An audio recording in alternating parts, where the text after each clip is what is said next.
Hello, dear student. Welcome to our channel Economics Study Point. Under this video, I will discuss procedure for simplex method of linear programming problem. ठीक है, इससे पहले मैंने large number of video में बना चुका हूँ graphical method से सॉल्व करने का। आज हम इस लिनियर प्रोग्रामिंग प्रॉब्लम को सिंप्लेक्स मेथड से सॉल्व करूंगा और इसका प्रोसीजर इतना आसान है कि आपको you need to watch my video till end in order to grasp the concept of simplex method of linear programming problem. Let us start video. ठीक है, तो सबसे पहले हम लोगों ने ग्राफिकल मेथड से ये चीज सीख चुके हैं कि पहचान क्या है, लेकिन एक बार 1 सेकेंड्स में पहचान करवा देता हूं। ये मैक्सिमाइज टी इसको हम कहते हैं ऑब्जेक्टिव फंक्शन। ऑब्जेक्टिव फंक्शन,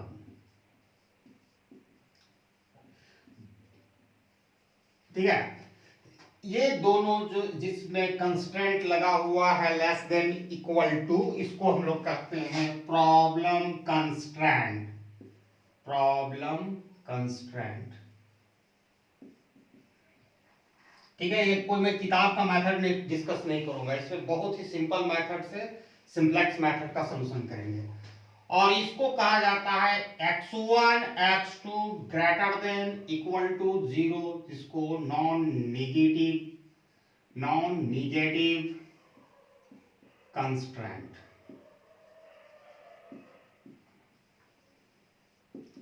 ठीक है।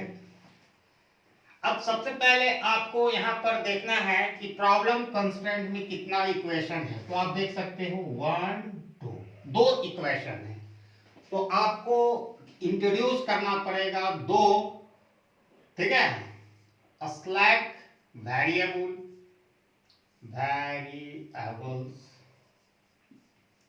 S1 फॉर इक्वेशन 1 ऐड करेंगे और S2 फॉर इक्वेशन 2। तो डायरेक्ट हम लिखना शुरू करते हैं। जैसे x1 है, ठीक है, प्रॉब्लम कंस्ट्रेंट ये वाला उठा रहे हैं। First problem constraint x1 plus 2x2, ठीक है। अब इसके बाद प्लस S1 जो स्लैक्स वेरिएबल को आपको ऐड करना पड़ेगा। उसके बाद आपको लेस देन का साइन इग्नोर करके सिर्फ इक्वल टू का साइन लेके चलना पड़ेगा, जो इक्वल टू 32 कांस्टेंट है, ये लिखती है। सिमिलरली दूसरा हम उठाएंगे इक्वेशन फॉर प्रॉब्लम कंस्ट्रेंट, तो लिखेंगे 3x1 प्लस 4x2 प्लस एक ये जोड़ना है S2 इक्वल टू 84।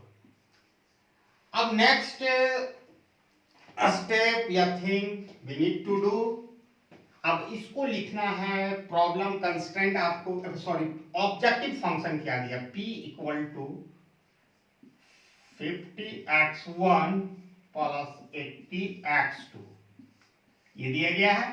तो ये जो RHS साइड में है, ये दोनों को हम LHS साइड में लाएंगे तो फिगर कुछ इस तरह होगा।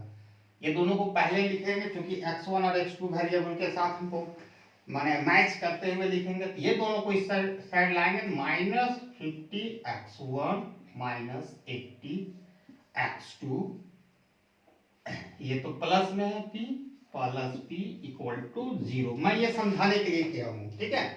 इसी चीज को हम यहां इस तरह लिख सकते हैं, minus 50x1 minus 80x2 plus p equal to 0। अब यहां आप देख सकते हो कि कितना वेरिएबल आ चुका है, x1 x2 S1 S2 p, ठीक है। अब इसको क्या करना है, मैट्रिक्स नोटेशन में इसको फिट करना है या लिखना है, ठीक है, इन मैट्रिक्स नोटेशन। बहुत ही सिंपल है, बहुत ही सिंपल तरीका से आप सीख जाओगे, ठीक है। तो सबसे पहले एक मैट्रिक्स नोटेशन देना है, और उससे पहले मैट्रिक्स नोटेशन देने से पहले मैं कुछ कहना चाहूंगा, वो आप ध्यान से देखना किस प्लेसमेंट में किसको देना है, ठीक है। इस तरह एक लाइन ड्रॉ कर लोगे, ठीक है। तो जो ये मैट्रिक नोटेशन में ये नीचे वाला जो टर्म एक लाइन हमने खींचा है, सबका जगह है। यहाँ पर इक्वल टू के स्थान में जो है इक्वल टू क्या है 32, 84, 0, उसको हम यहाँ रखेंगे, ठीक है। उसके बाद ये वाला जो स्थान है इसको हम प्रॉब्लम कंस्ट्रेंट वाला चीज लिखेंगे, प्रॉब्लम कंस्ट्रेंट। जो प्रॉब्लम कंस्ट्रेंट में ये दो है इक्वेशन, तो प्रॉब्लम कंस्ट्रेंट से S1 S2 जोड़े, तो यहाँ प्रॉब्लम कंस्ट्रेंट वाला coefficient of x1 x2 s1 s2 and p को लिखेंगे। यहाँ जो ऑब्जेक्टिव फंक्शन में मैंने भी बनाया था उसका प्लेसमेंट दिया जाएगा। अब यहाँ देख रहे हो ऑब्जेक्टिव फंक्शन, अब यहाँ पर जो है ऑब्जेक्टिव फंक्शन का जो इक्वल टू है 0 वो आ जाएगा। यहाँ प्रॉब्लम कंस्टेंट का जो कांस्टेंट है जो इक्वल टू 32, 84, 0, तो वो लिख सकते हो, तो यहाँ पर लिखते हैं 32, 84 और ये ऑब्जेक्टिव फंक्शन का 0। अब यहाँ मिटा के हम उसके स्थान पर सारा चीज हम लिखते जाएंगे। तो प्रॉब्लम कंस्टेंट में आपका जो कोफिशिएंट है उसी को लिखना है, पहले x1, x2, s1, s2, p, ठीक है। अब सबका कोफिशिएंट आप देखो x1 का 1 है इसमें, ठीक है, इसका 2 है, s1 का फिर 1 है, s2 0 है और ये p भी 0 है, क्योंकि ये दोनों मिसिंग है इक्वेशन में 1 में, ठीक है। अब दूसरा में लेंगे तो क्या 3, 4, s1 तो है ही नहीं तो 0 लिखेंगे जो नहीं है, ठीक है। उसके बाद s2 आपका है यहाँ तो 1 कोफिशिएंट है, p इसमें है ये नहीं तो 0 होगा। अब ऑब्जेक्टिव फंक्शन में भी यही काम करेंगे। तो ऑब्जेक्टिव फंक्शन में x1 का कोफिशिएंट जो है -50, मैंने वो लिखा, -80 वो लिखा, और s1 s2 मिसिंग है तो 0 लिखा है उसके स्थान पर, और p 1 है। अब ये जैसे ही हो जाएगा तो आपको क्या करना है, ये अब तक मैंने इसको एक मैट्रिक्स नोटेशन में इसको पुट किया, ठीक है, इसको मैट्रिक्स नोटेशन में,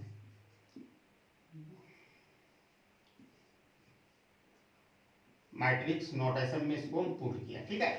इसके बाद क्या स्टेप है कि आपको ये देखना है जो ऑब्जेक्टिव फंक्शन जहां पर जिसका प्लेसमेंट हमने दिया था, सबसे छोटा डिजिट कौन सा है, इसमें सबसे छोटा वैल्यू का कौन सा कोफिशिएंट है, तो -50 है, -80 है, 0, 0, 1 है, तो सबसे छोटा ऑब्वियसली ये -80 होगा, ठीक है। उसको घेरा लगा देते हैं। ये जो -80 है तो ये जो आपका कॉलम हुआ इसी को हम लोग कहते हैं पाइवोट कॉलम, ठीक है। अब जब इसका आइडेंटिफिकेशन हो जाने के बाद आपको ये करना है कि जो दो इसमें x2 का 2 वेरिएबल है इस कॉलम में, जिसको पाइवोट कॉलम में 2 कोफिशिएंट है x2 का 2 और 4, ठीक है।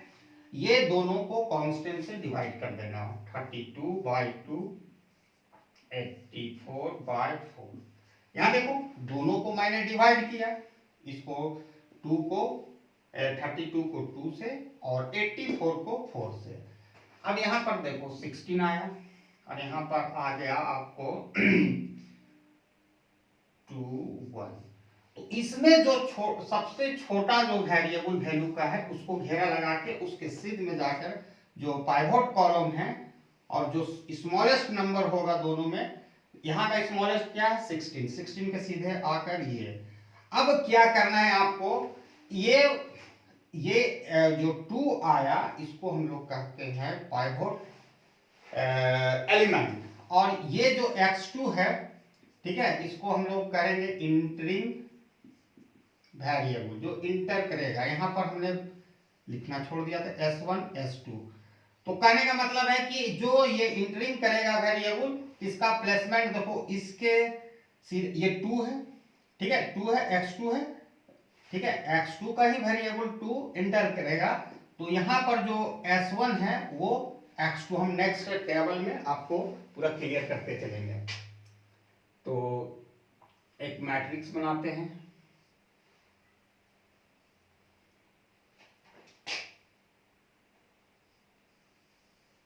ये आ गया।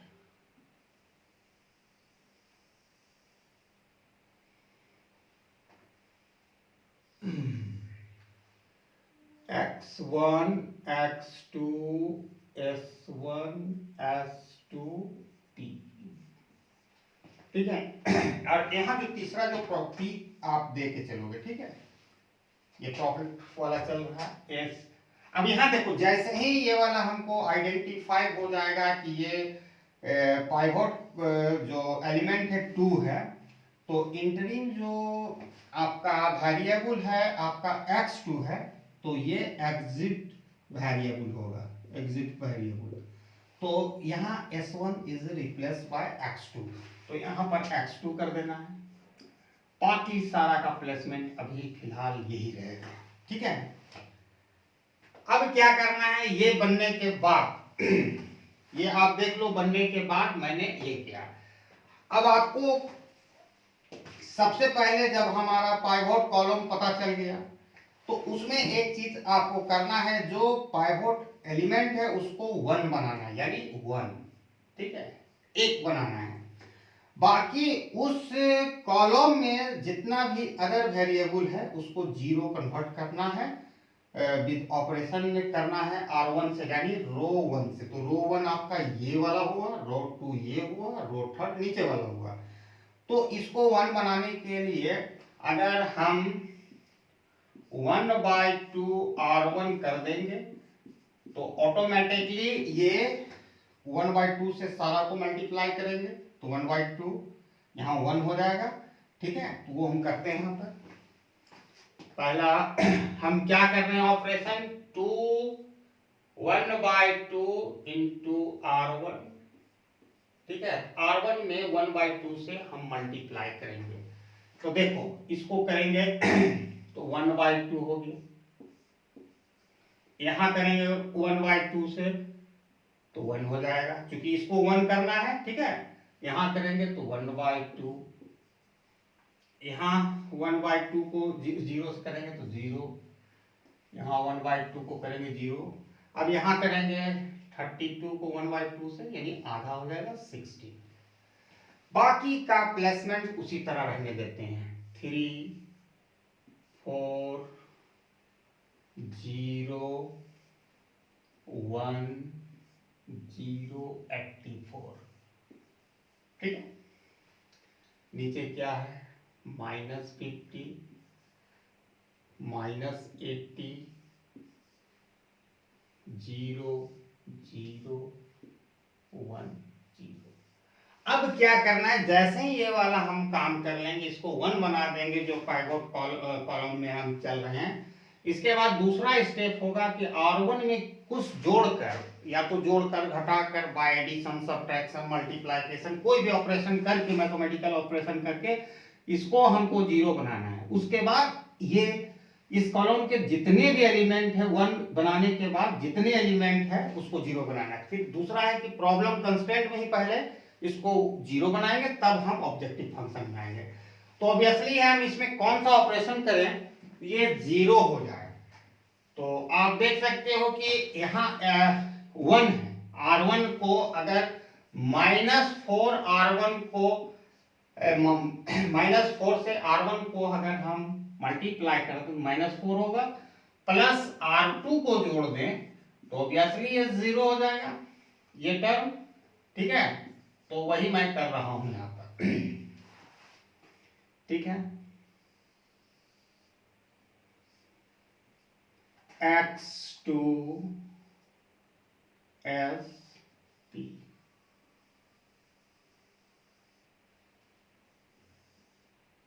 ठीक है।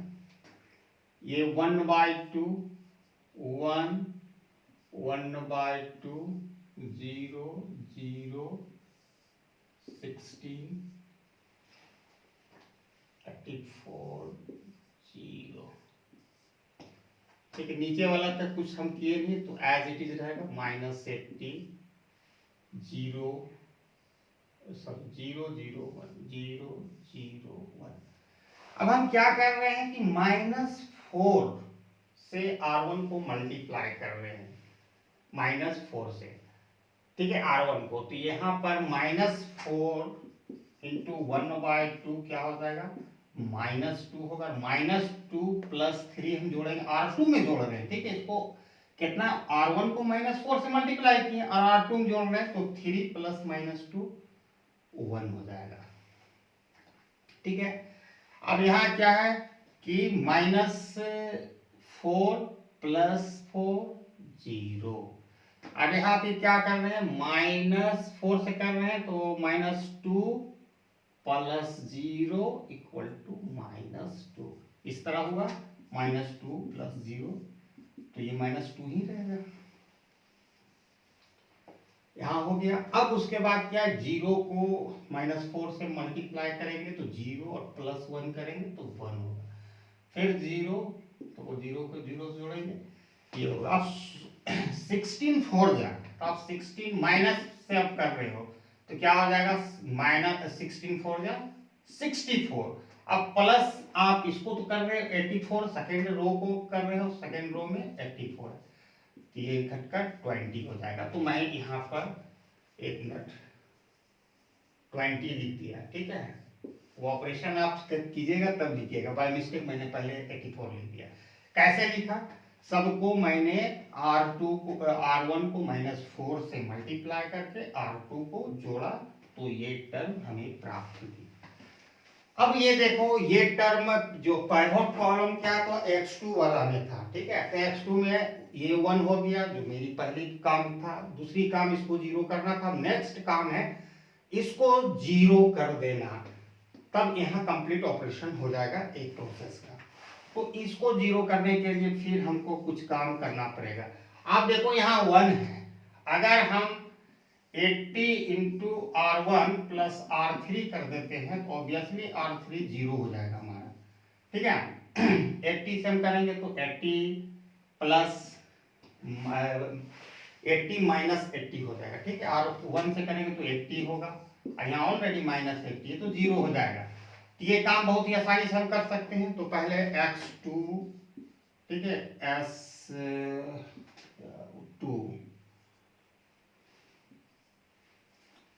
ठीक है, S2 रहेगा अपना जगह पर, ये P का प्लेसमेंट है। बाकी वही प्रोसीजर अपनाएंगे जैसे हमने किया है अभी तक,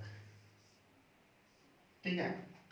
1 वाला एज इट इज रहेगा, एक्स ये वाला पहला रो सेम रहेगा, दूसरा रो सेम रहेगा, उसको पहले लिख दो 1/2 1 1/2 0 0 16। दूसरा है 1 0 -2 1 0 20। ये काम करने के बाद आपको जो काम करना है कि R1 को 80 से हम अगर मल्टीप्लाई कर देते हैं और R3 को जोड़ देंगे, ऑब्वियसली ये 0 होगा। तो देखो, तो सबसे पहले R1 को 80 से करेंगे तो 40 -50 यानी -10 होगा, -10 होगा। ये ऑब्वियसली 80 और फिर -80 0, यहाँ पे आएगा 40, ठीक है, 40, तो 40 और 0 से हम ऐड करेंगे तो 40 ही होगा, ठीक है। यहाँ पर बहुत ही आसानी से 40 हुआ, 40 + 0 = 40 होगा। उसी तरह हम क्या कर रहे हैं, R1 को 80 से मल्टीप्लाई कर रहे थे, यहाँ 0 होगा, और 0 है, यहाँ ऑलरेडी 0 है, तो 0 0 जोड़ेंगे तो क्या होगा, 0 ही होगा। अब यहाँ दूसरा स्टेप में हम जा रहे हैं, फिर यहाँ 0 है तो 80 को 0 मल्टीप्लाई करेंगे 0 होगा, और 1 जोड़ेंगे तो 1 होगा। अब यहाँ पर क्या है, ठीक है, 80 से हम 16 को मल्टीप्लाई करेंगे, 80 से हम 80 से कर रहे हैं R1 को, तो 8 से करके 0 बैठा देंगे, ठीक है। तो 80 से करेंगे तो 1280 होगा, तो यहाँ पर मैं 1280 लिख दिया। अब ये प्रोसीजर कंप्लीट हो गया। तो क्या अब तक जो मैंने यहाँ काम किया है, एक प्रोसीजर जो इस रो का जो पाइवोट एलिमेंट था, सॉरी कॉलम था, उसका जो पाइवोट एलिमेंट था उसको मैंने 1 कन्वर्ट किया 2 से। बाकी सब जितना भी एलिमेंट था सबको 0 उस रो कॉलम में मैंने सबको किया। देखिए इस कॉलम में 2 को 1 किया, 4 को 0 किया, -80 को 0 किया। ठीक है, अब फिर क्या है कि जब ये वाला जब तक प्लस में नहीं फिगर आ जाए तब तक ये काम चलते रहेगा। ठीक है, नेक्स्ट स्टेप में इसका क्लियर हो जाएगा। तो ये -10 है सबसे छोटा, इसमें फिर क्या है -10 है, तो -10 को मैं क्या करूं, चूज करूंगा। ठीक है, उसी तरह ये दोनों को डिवाइड करूंगा। ये प्रोसेस से सिमिलर प्रोसेस रिपीट होगा। ठीक है, तो वो हम करके देखते हैं। तो इधर मिटा देता हूं।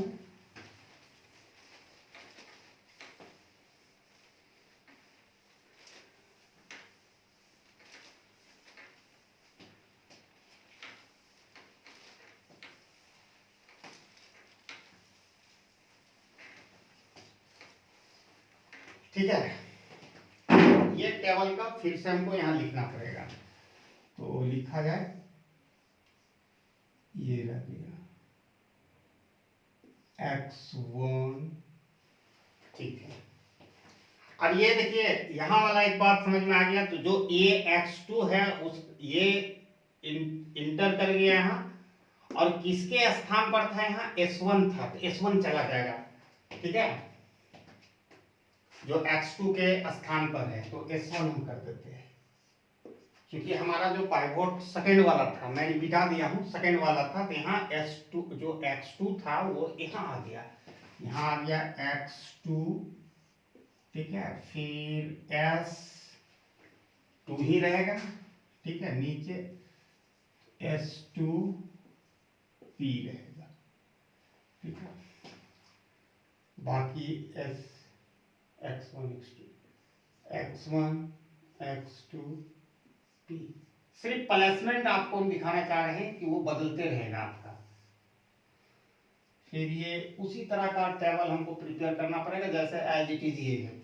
ठीक है, अब देखो p में क्या है, -10 है, वो ले लिया। ठीक है, उसके बाद क्या है, 0 है, 40 है, 0 है, 1 है, फिर 12 80 है। ठीक है, एक बार में -10 0 40। ठीक है, अब x2 का जो ये वाला ये सारा वाला रो को मैं यहां लिखता हूं 1/2 1/2। ठीक है, 1/2 1 1/2 0 0 0 0 16। और दूसरा रो है ये, वो लिखते हैं। तीसरा रो तो ऑलरेडी लिख चुके हैं, 1 0 -2 1 0 20। अब यहाँ देखना है ये चीज कि इसमें जैसे कि प्रोसेस, यहाँ एक प्रोसेस खत्म हो गई, ये वाला जो ऑब्जेक्टिव फंक्शन के प्लस में कोई ऐसा नंबर ना रहे जो माइनस में हो, नेगेटिव में कोई नहीं, सारा पॉजिटिव में होना चाहिए, ग्रेटर देन 0। तो एक भी नेगेटिव में हमको दिख रहा है ये नेगेटिव, तो अब ये बन गया पाइवोट कॉलम। और उसी तरह इसको हम डिवाइड करेंगे तो 16 1/2, ऑब्वियसली 16 इंटू 2 हो जाएगा ये 32, और यहाँ 1 से डिवाइड होगा 20 डिवाइडेड बाय 120। तो ऑब्वियसली आपको वही प्रोसेस अपनाना है कि यहाँ पर कौन स्मॉलेस्ट नंबर है 20, तो 20 के सीधे यहाँ जाना है। ठीक है, तो 1 आ रहा है, तो ये पाइवोट एलिमेंट बन गया। ठीक है, अब ये जैसे ही पाइवोट एलिमेंट बन गया तो मेरा क्या काम है कि सबसे पहले प्रॉब्लम कंस्ट्रेंट वाला जो है ये ऑलरेडी 1, अगर 5 रहता तो इसको 1 बनाते, 2 रहता तो 1 बनाते, यहाँ ऑलरेडी 1 है, तो एक काम से एक टेबल कम बनाना पड़ेगा मुझे यहाँ पर। उसके बाद जो प्रॉब्लम कंस्टेंट का नेक्स्ट है 1/2, तो इसको किस चीज से गुना करें, कौन सा मैथमेटिकल ऑपरेशन करें, तो इसको हमको बना के 0 करना पड़ेगा। उसके बाद ये ऑब्जेक्टिव फंक्शन -10 है, इसको 0 करना पड़ेगा, तब मेरा सोल्यूशन हो जाएगा। ठीक है। तो सबसे पहले आपको ये दिमाग में रखना पड़ेगा कि यहाँ पर इंटरिंग जो वेरिएबल है, अब वो x2 is replace by x1 और यहाँ पर x2 आ जाएगा, मैंने दोनों का प्लेसमेंट बदल जाएगा, एक्सचेंज हो जाएगा। पहले यहाँ x2 आ जाएगा, यहाँ x1 आ जाएगा, पहला बात। अब यहाँ आपको देखना है कि ये रो 2 है, उसमें हम क्या ऐड या सब्ट्रैक्शन करें जो ये हमें माइनस जीरो आ जाए। ये ऑलरेडी 1/2 है, ठीक है। अगर -1/2 हम इसमें मल्टीप्लाई करके R2 में, ठीक है, इसमें -1/2 और प्लस R1 कर दें तो ऑब्वियसली जो हमारा है वो जीरो हो जाएगा। ये वाला टर्म जो पाइवोट एलिमेंट का ऊपर वाला टर्म, तो वही हमको करना है। तो फिर टेबल हमको ड्रॉ करना पड़ेगा उसी तरह, x2, और जैसे ही मिल जाए तो ये किसके जगह x1 के स्थान पर मिला, और x1 का स्थान अब कौन लेगा, x2, क्योंकि x2 यहाँ रिप्लेस हो रहा है, ये s1 हो गया, ठीक है। फिर s1 s2 p matrix notation,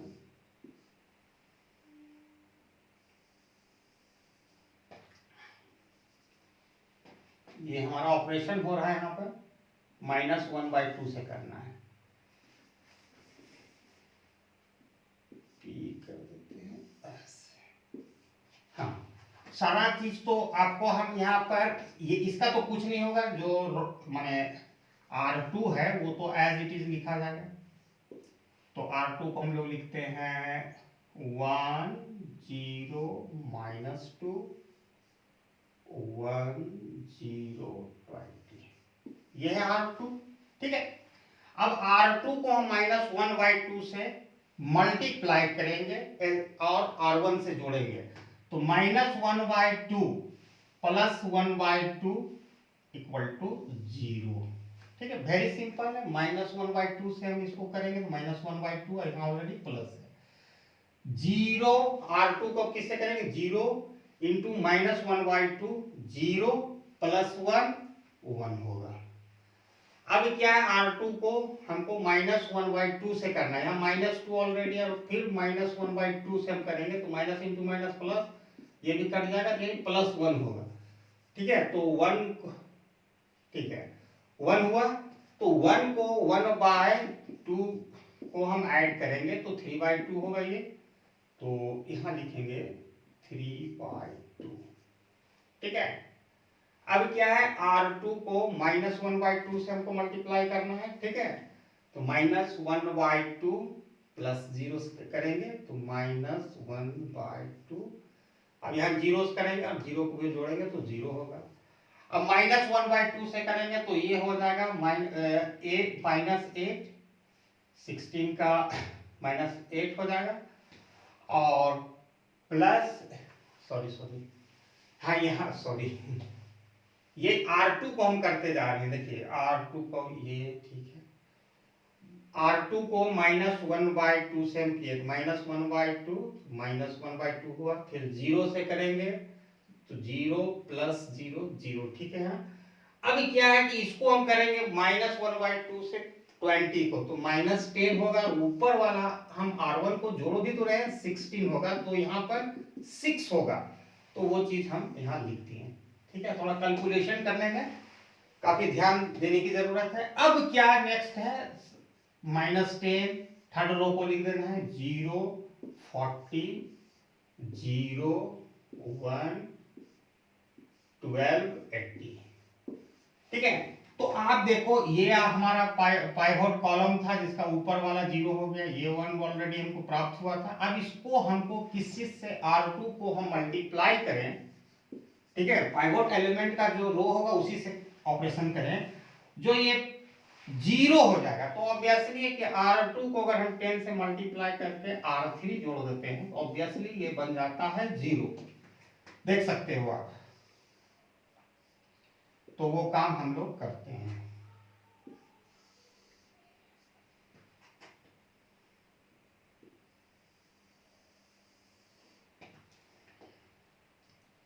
x2 x1, ठीक है, ये तो p का प्लेसमेंट है ना। अब ये तो ये पहला रो और दूसरा रो को एज इट इज लिखेंगे 0 1 3/2 -1/2, ये 0 आ गया, ठीक है। अब क्या है ये 1